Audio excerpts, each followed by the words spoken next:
আসসালামু আলাইকুম। Tuhin telecom and mobile repair training সেন্টারের পক্ষ থেকে সকলকে জানাই আন্তরিক শুভেচ্ছা।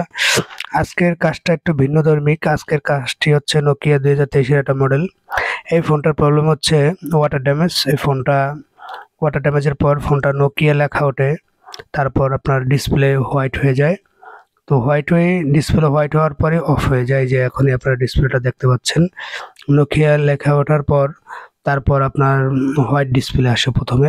হোয়াইট ডিসপ্লে আসার পর ফোনটা সাথে সাথে অফ হয়ে যায়, ফোনটা প্রপারলি অন হয় না।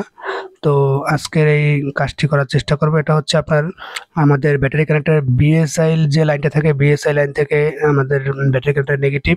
এখানে 10K থেকে আপনার 15K এর ভিতরে একটা রেজিস্টার, এটা হচ্ছে আপনার বিএসআই লাইনের সাথে এবং আপনার ব্যাটারি টার্মিনালের নেগেটিভ লাইনের সাথে অ্যাডজাস্ট করে দিতে হবে। 10K অথবা 15K এর ভিতরে এই রেজিস্ট্যান্সগুলা।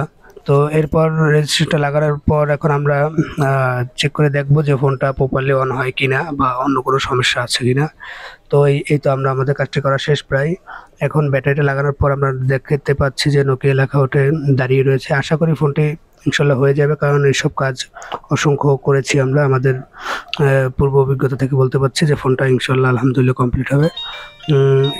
এই তো নোকিয়া লেখা ওঠে দাঁড়াই রয়েছে। তো এখন দেখা যাক।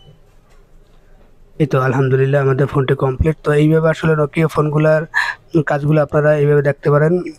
ইনশাল্লাহ আশা করি করতে পারবেন। তো অবশ্যই আমাদের চ্যানেলটি সাবস্ক্রাইব করবেন এবং আমাদের সাথে থাকবেন। ধন্যবাদ। আসসালামু আলাইকুম।